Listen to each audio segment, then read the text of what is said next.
مزید توہمات میں سے ایک میں یہ بھی دیکھ رہا تھا. اصل میں اس بار ہم نے اس طرح کیا کہ یہ کیونکہ پبلک اویئرنیس کا پروگرام ہے، تو میں نے لوگوں سے سوالات لیے ہیں، لوگوں سے پوچھا کہ آپ کے نزدیک کون کون سے توہمات آپ لوگوں میں پائے جاتے ہیں. تو یہ مجھے وہ ریسیو ہوئے ہیں، تو میں وہ ڈسکس کرنا چاہ رہا ہوں آپ کے ساتھ کہ آنکھ پھڑکے تو کچھ برا ہوتا ہے، پھر بلی اگر روئے تو خاندان میں بفودگی ہوگی.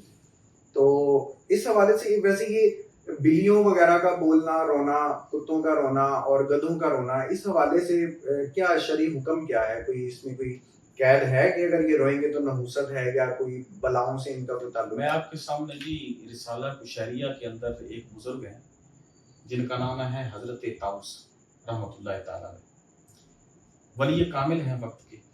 وہ جا رہے تھے تو آپ کے ساتھ آپ کا ایک چاہنے والا مرید بھی تھا. وہ چلتے چلتے راستے میں ایک کوا بولا، تو وہ جو مرید تھا حضرت طاؤس کے ساتھ، وہ کہنے لگا آج اچھا نہیں ہوگا چونکہ کوا بولا ہے. حضرت طاؤس رحمۃ اللہ تعالیٰ علیہ نے اس کو ڈانٹا، باز پرس کی اور فرمایا تمہیں شرم نہیں آتی؟ خیر اور شر کوے کے اندر ہے؟ فرمایا نہیں، خیر اور شر میں مبتلا کرنے والی ذات رات کی. بالکل، بھلائی بھی اسی کی طرف سے ہے اور اچھائی بھی اسی کی طرف سے. یہ جو ہم میں یہ سمجھتا ہوں کہ ہم اپنی بدعمالیوں کو ان چیزوں کی طرف منسوخ کر دیتے ہیں. میں نے گناہ کیا ہے، میں اپنے گناہ کی طرف نہیں دیکھتا. میں جھوٹ بولتا ہوں، میں غیبت کرتا ہوں، میں گالی نکالتا ہوں، میں لوگوں کے بارے میں اچھا گمان نہیں کرتا، میرے دل میں کینہ ہے، نفرت ہے، بغض ہے. یعنی میں نے اپنے گناہوں کی طرف نہیں دیکھنا، وہ جو میرے گناہوں کی نحوست ہے میں نے اس نحوست کی طرف نہیں جانا. میں نے اپنے گناہوں کو ان پہ اوپر ڈال دینا ہے، بلیوں کے اوپر ڈال دینا ہے، کبوں کے اوپر ڈال دینا ہے، ٹھیک ہے نا جی، کتوں کے اوپر ڈال دینا ہے. یعنی یہ جو بلی کا گزرنا ہے یا کتوں کا لڑنا ہے یا جوتی کے اوپر جوتی کا چڑھ جانا ہے یا کینچی کا بولنا ہے، وہ ساری چیزیں جو میری بدعمالیاں ہیں، وہ ساری بدعمالیاں میں نے کتوں کے بلیوں میں ڈال دی. جبکہ نحوست کی جو بنیادی وجہ ہے وہ کیا ہے؟ وہ آپ کی آنکھوں کا بے حیا ہونا ہے، آپ کی زبان کا بے حیا ہونا ہے. زبان کو جب آپ اچھے طریقے سے استعمال کریں گے، ذکر الہی میں مصروف کریں گے، نگاہوں سے قرآن کی تلاوت کر رہے ہوں گے اور کانوں سے ذکر الہی سن رہے ہوں گے، آپ کے قدم جب اللہ کے گھر کی طرف اٹھ رہے ہوں گے اور تبلیغ دین کے لیے آپ جا رہے ہوں گے، یہ ہو ہی نہیں سکتا فیضان صاحب کہ آپ کے گھر میں نحوست پیدا ہو جائے. بلکہ میں آپ کو آپ علیہ السلام کی حدیث مبارکہ سناؤں کہ آپ علیہ السلام نے ارشاد فرمایا، صحابہ جب جنت کی کیاریوں میں سے گزرا کرو تو چر لیا کرو. جب تم گزرا کرو جنت کی کیاریوں میں سے تو چر لیا کرو. عرض کی یا رسول اللہ صلی اللہ علیہ وسلم، کھیت کھلیان کی کیاریاں تو ہوتی ہیں لیکن یہ جنت کی کیاریاں یہ کون سی ہیں؟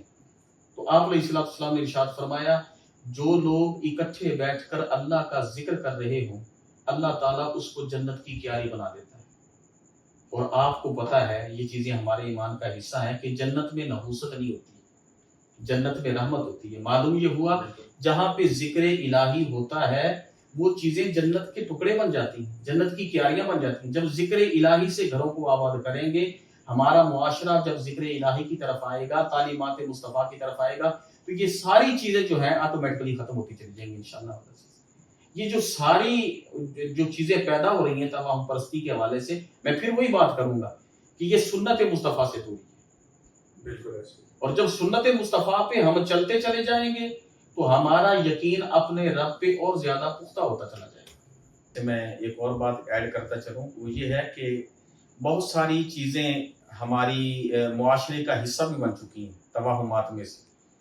کہ میں یہ دیکھتا ہوں کہ ہم جب گاؤں میں جاتے ہیں شادیوں میں تو دولہے کو چھری وغیرہ پکڑا دی جاتی ہے، جی اس کو نظر نہیں لگے گی، یہ اس پر کوئی مصیبت نہیں اترے گی، ٹھیک ہے. اب بجائے اس کو مسجد میں لے کے جانے کے یا بجائے اس کو کوئی صورت پڑھانے کے ہم چھری تھما دیتے ہیں، قرآن نہیں تھماتے. آیت الکرسی پڑھا دی جائے، آیت الکرسی پڑھا دی جائے، یا سرکار علیہ السلام کی کوئی حدیث سنا دی جائے، یا اس کو یہ کہا جائے کہ آیت الکرسی کی تم نے تلاوت کرنی ہے یا درود تاج پڑھنا ہے یا اس طرح کا کوئی وظیفہ کرنا ہے. تو ہم چھری پر اعتقاد رکھ کر، یعنی اللہ پر ہمارا اعتقاد ختم ہو گیا، یقین ختم، چھری پر لوہے پہ ہمارا اعتقاد ہے. اور ایسے ہی ہاتھ میں خارش ہو رہی ہے جی، لہٰذا اب یہ کچھ نہ کچھ معاملہ ہونے والا ہے. تو مجھے بتائیں، چلیں اس کا تو بیچارے کا ہاتھ ہے جنہوں کھرگ لگی، تو جس کا ہاتھ ہے ہی نہیں مجھے بتائیں اس کی کیا، اس کا مقدر کدھر گیا بیچارے کا. ٹھیک ہے نا جی. اور ایسے ہی آنکھ کا پھڑکنا, جی آنکھ پھڑک رہی ہے تو لگتا ہے کچھ نہ کچھ ہونے والا ہے, تو مجھے بتائیں جس کی آنکھ ہی نہیں ہے اس کا مقدر کس نے لکھنا ہے؟ تو یہ جو چیزیں ہیں, یہ چیزیں ہمارے معاشرے میں پائی گئی ہیں اور یہ حصہ بن چکی ہیں, اور لوگوں کا اس پر یقیناً اعتقاد ہے کہ یہ ساری چیزیں جو ہیں اسی وجہ سے پیدا ہو رہی ہیں. اچھا, اس میں نے پہلے بھی بات کی تھی تمہیداً کہ ہم شارٹ کٹ کے تلاش میں رہتے ہیں, یعنی ہمیں نہ کوئی وظیفہ بتایا جائے, نہ قرآن کی تلاوت بتائی جائے, نہ بتایا جائے کہ جو ہے وہ نوافل ادا کریں, نہ بتایا جائے مسجد کی طرف جائیں.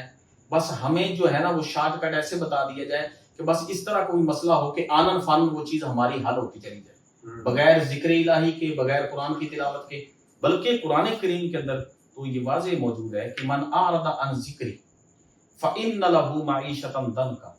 اللہ فرماتا ہے جو ہمارے ذکر سے منہ پھیرتا ہے ہم اس کا رزق تنگ کر دیتے ہیں.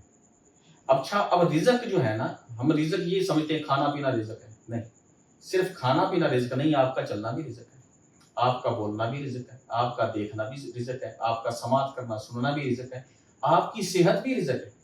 اور اس کے اندر اگر نحوست پڑ جاتی ہے تو وہ نحوست جو ہے وہ آپ کی اپنی بدعمالیوں کے سبب ہے.